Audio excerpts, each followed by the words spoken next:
Boleh jadi dia pun terjebak dalam pemikiran yang menurut saya keliru. Boleh kan? Boleh kan saya menganggap orang lain keliru? Boleh kan? Tapi tidak saya musuhi, tetap saya cintai walaupun menurut saya keliru. Sebagian ngomong bahwa ayat ini waman ahsanu minallahi hukman. Siapa yang bisa membuat undang-undang yang lebih bagus dari Tuhan? Nah, memang tidak ada. Buatan wonten aja nih. Tidak ada yang mampu membuat undang-undang lebih hebat dari Tuhan. Ya sudah, kalau gitu kembali ke hukum Tuhan. Nanti dulu.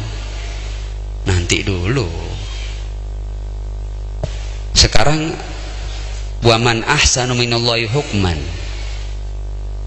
Ini agak serius dia, tidak apa ya, serius ini. Tadi kalau tadi guyon-guyon, ini serius ini. Serius loh ini, tidak apa ya. Waman, ketika saya ngomong serius ini bukan serem, cuma kita butuh perhatian supaya tidak disalahpahami. Yang bahaya itu disalahpahami nanti. Waman ahsanu minallahi hukman. Loh, iya, tidak ada yang bisa membuat undang-undang lebih bagus dari undang-undang Tuhan. Tapi sekarang saya tanya, kalau kita mau tahu hukum Tuhan, kita mau undang-undang Tuhan, ke siapa kita merujuknya?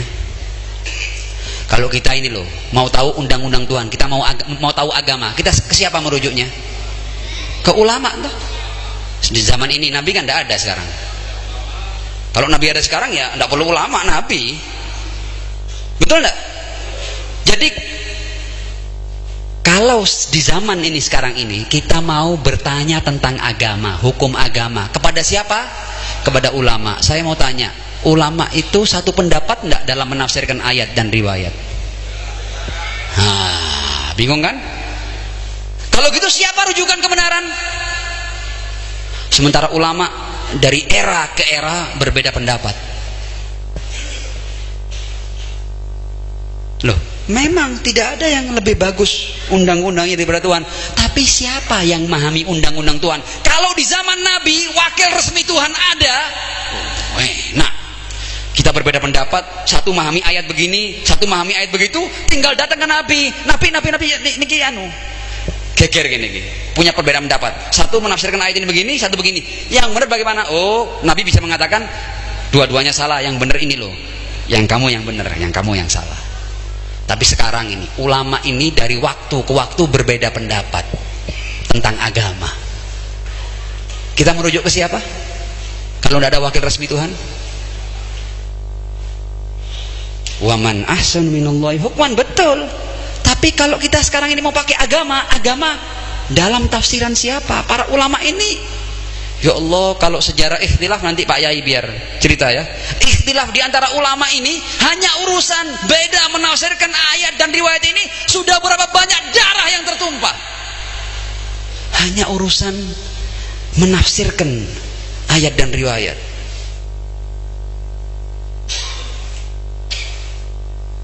Jadi yang dari Tuhan pasti benar, tapi yang murni dari Tuhan, yang dibawakan oleh wakil resmi Tuhan, para nabi, para rasul.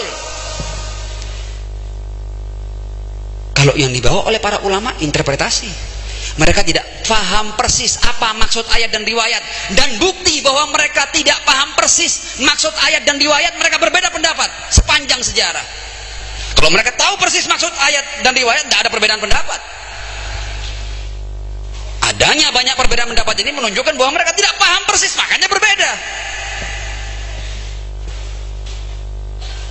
Jadi agama itu memegang kebenaran absolut di zaman wakil resmi Tuhan. Di zaman siapa? Wakil resmi Tuhan. Jadi kalau agama interpretasi sama, itu hasil kreasi manusia, jadi budaya itu, bukan kebenaran yang pasti. Sama, pemikiran manusia tidak selalunya salah, sebagaimana juga tidak selalunya benar. Ada kultur-kultur yang jelas-jelas keliru, ada kultur-kultur yang baik. Banyak kultur yang jelas-jelas keliru adalah membunuh bayi perempuan hidup-hidup karena takut tidak bisa berikan makan. Nah, ini jelas kultur, ini budaya di sebuah masyarakat jahiliyah, dan itu jelas salahnya, hasil pemikiran manusia dan keliru. Naam. Kalau begitu bagaimana solusinya nih? Solusinya bagaimana? Solusinya kita harus hidup dengan kesepakatan. Sampai nanti datangnya wakil resmi Tuhan. Di zaman tidak adanya wakil resmi Tuhan, ulama tidak bisa jadi rujukan. Bukan berarti kita merendahkan ulama, sebab mereka berbeda pendapat dalam banyak hal. Tidak bisa jadi rujukan. Agama ini bisa memegang kebenaran yang absolut di zaman wakil resmi Tuhan. Ketika tidak ada wakil resmi Tuhan, yang ada itu bukan agama murni ilahi, yang ada agama interpretasi. Karenanya macam-macam, warnanya macam-macam, beraliran-aliran, bermadhab-madhab, bersekte-sekte, centang perenang, mohon maaf. Dan sudah banyak mengalirkan darah muslimin hanya karena urusan perbedaan pendapat. Kan gue harus stop gitu. Tidak boleh diteruskan. Sebab perintahnya Allah bersatulah. Kamu boleh meyakini kebenaran, tapi jangan paksakan kebenaran yang kamu yakini kepada orang lain. Karena kamu bukan wakil resmi Tuhan. Kamu bukan pengemban kebenaran yang absolut. Nabi kamu bukan nabi. Jangan pernah paksakan apa yang kamu pahami kepada orang lain. You not prophet. Kamu bukan nabi. Kamu boleh melakukan itu kalau kamu nabi. Ini supaya kita cerdas. Sebab kadang-kadang orang itu saking cintanya dengan Islam, ketika dikatakan waman ahsanu minallahi hukman, siapa yang lebih bagus undang-undangnya dari Tuhan, wah, semua mau mengganti kesepakatan yang sudah luar biasa ini. Nabi saja, Rasulullah di tengah-tengah masyarakat Madinah, ketika hidup di tengah-tengah masyarakat yang tidak semua mereka menerima kenabiannya, Rasul hidup dengan mereka dengan kesepakatan-kesepakatan. Nabi loh ini. Lihat perjanjian-perjanjian Rasul dengan orang-orang Yahudi, dengan orang-orang Nasrani, perjanjian-perjanjian. Sebab apa? Sebab mereka tidak meyakini kenabiannya. Kebenaran absolut dari saya ini akan diterima kepada orang-orang yang mengimani saya. Tapi ada orang-orang yang tidak mengimani saya, meskipun saya mengemban kebenaran absolut, saya tidak bisa hidup bersama kecuali lewat kesepakatan-kesepakatan, perjanjian di antara kita, ada tanda tangan kita. Masa kita mau lebih laju dari Nabi? Jangan dong. Jangan. Free kick nanti. Itu kartunya bukan merah lagi, lorek itu sudah terlalu pelanggaran. Kalau kita mau balap Kanjeng Nabi, buatan saya, jangan balap Kanjeng Nabi. Kita harus ikut di belakangnya. Wa ma atakumur rasulu fakhudhuhu wa ma nahakum anhu fantahu. Nah, sekarang ini sudah di akhir ya. Mohon maaf kalau kepanjangan. Saya tidak niat panjang kayak gini. Tapi sudah diizinkan tadi, ya akhirnya ngomong. Jadi di zaman belum datangnya wakil resmi Tuhan, pandai-pandainya kita membuat kesepakatan di antara kita. Kita ini yang sudah multi etnis, multi ras, multi suku, multi agama, multi madhab, multi sekte, multi pemahaman, yang kadang-kadang sesama pengikut madhab Syafi'i, apa dikira pandangannya ketika menerjemahkan fatwanya Syafi'i sama semuanya? Tidak, beda-beda. Menurut saya Syafi'i pendapatnya begini, menurut saya lain lagi. Loh, ini kita ngomong kenyataan. Jadi jangan sampai karena tidak cerdasnya kita memahami situasi dan kondisi dan memahami permasalahan, akhirnya kita tukaran terus, geger terus kita ini. Tinju itu ada rondenya, pakai 1, 2 selesai. Ini kita kayaknya muslimin tidak ada rondenya, tanpa akhir ronde terus. Kayaknya mau dibuka lagi ini, digelar lagi ini pertarungan antar umat ini. Oh, jangan, harus selesai, harus diakhiri ini. Dan yang mengakhiri mulai setiap kita ini, kita suarakan kebersamaan, kita suarakan saling menghormati pendapat, kita keluarkan cinta. Kata Imam Ali bin Abi Thalib, manusia itu ada dua. Ada kalanya dia saudaramu seagama, atau paling tidak kamu kan sesama manusia kan. Masa kamu sama manusia mau jadi kanibal kamu? Loh, kita ini kadang-kadang sok anti kanibal, tapi kita kanibal. Ya kan, ketika kita memerangi manusia, lo itu saudaramu sesama manusia. Bagaimana kamu izinkan dirimu untuk memerangi sesama manusia? Harus berakhir ini. Masa 2 tambah 2 4 tidak bisa jumlah kita? Jangan. Nah, kembali ke masalah, Allah sudah menjanjikan, dan ini disepakati oleh seluruh agama, seluruh aliran, seluruh ideologi. Kalau Islam yang diwakili oleh Sunnah dan Syiah, semuanya meyakini konsep Mahdawiyah, Imam Mahdi. Kalau Anda tanya kepada orang-orang Kejawen, mereka meyakini Satrio Piningit. Kalau Anda tanya kepada orang-orang beragama di Eropa sana, mereka meyakini Messiah.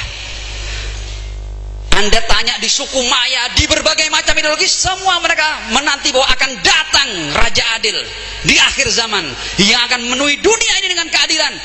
Ini kesepakatan seluruh ideologi. Bahkan Jawa luar biasa, imam yang gaib, Satrio Piningit. Piningit itu dipingit, gaib. Sama. Jawa pun sama dengan Islam. Satrio Piningit. Sampai datangnya sang satria sejati itu yang dinanti oleh seluruh umat manusia ini. Dan nanti ketika datang seperti para nabi. Betul, dia bukan nabi, dia tidak akan bawa risalah baru. Dia akan menjadikan risalah yang dibawa oleh Muhammad sallallahu alaihi wasallam memenuhi seluruh penjuru dunia ini dengan keadilan. Tapi dengan mukjizat, Apa mukjizatnya? Jadi tidak laku. Ada orang mengaku Imam Mahdi tidak laku. Nanti itu seperti ketika Nabi itu ngomong saya Nabi, bawa Al-Quran, mukjizat. Nabi Musa ngaku dia Nabi, tongkatnya mengalahkan seluruh tukang sihir, tongkatnya membelah lautan, tongkatnya menenggelamkan Firaun. Ada mukjizat, ada bukti. Wakil resmi Tuhan selalu dengan mukjizat, selalu dengan i'jaz. Dan nanti sahibul asri wa zaman, Imam Mahdi yang menjadi kesepakatan seluruh ideologi di dunia ini, dia akan datang dengan diawali suara dari langit. Ada suara dari langit yang menjadi itmamul hujjah kepada seluruh umat manusia. Nanti itu zaman wakil resmi Tuhan nantinya sebagai wasi Rasulullah Shallallahu Alaihi Wasallam. Kita berdoa mudah-mudahan zaman itu segera disegerakan oleh Allah Subhanahu wa taala. Tapi sebelum zaman itu datang, maka yang membuat kita bisa hidup bersama adalah rajutan-rajutan di antara kita. Dan kita sudah punya rajutan yang luar biasa. Kita punya rajutan Pancasila. Kita punya rajutan Bhinneka Tunggal Ika. Kita punya rajutan NKRI dan kita punya rajutan UUD 45. Dan jangan dirobek rajutan ini. Rasul saja dengan orang-orang Nasrani Yahudi yang tidak mengakui kenabiannya, Rasul buat perjanjian-perjanjian. Dan pendiri bangsa ini, orang-orang yang meneteskan darah untuk merdekanya bangsa ini, untuk terciptanya republik ini, sudah membuat rajutan. Jangan diusir lagi rajutan ini. Karena itu NKRI harga merdeka. Hidup Pancasila. Hidup Bhinneka Tunggal Ika. Salli ala Muhammad wa ali Muhammad wa ajil farajahum. Lalu di mana kalau gitu peran agama loh? Kalau Anda ini seorang muslim, tunjukkan sebagai seorang muslim sumbangsih terbesar Anda kepada umat manusia. Kalau Anda seorang Buddha, tunjukkan sumbangsih Anda kepada seluruh umat manusia. Kalau Anda seorang Hindu, ini kita pakai frame fastabiqul khairat. Punya frame-nya. Kalau Anda muslim, hal terbaik apa yang bisa Anda persembahkan untuk bangsa dan negara Anda? Harus begitu. Jangan untuk mengikut yang lain. Khairun nas anfa'uhum linnas. Sebaik-baik manusia. Ini semuanya ajaran Nabi. Kalau mau ngomong Islam, khairun nas anfa'uhum linnas, bukan anfa'uhum lil muslimin. Sahih amla ada. Ya cukup lah ya. Sudah terlalu panjang kita. Jadi mohon maaf kalau kebablasan. Mudah-mudahan apa yang saya bicarakan bisa menjadi motivasi bagi diri saya sendiri untuk memberikan yang terbaik kepada sesama manusia, dan mudah-mudahan bisa menjadi penyemangat antum yang mendengarnya untuk bergerak di jalan yang sama. Mudah-mudahan bangsa Indonesia bersatu, jaya, dan bisa bermanfaat bagi bangsanya dan bagi seluruh bangsa di dunia, insya Allah. Kita ingin kehidupan sesama manusia saling damai, saling menghormati, saling menghargai, saling menyayangi, saling menghormati. Jangan ganggu orang lain. Sholawat.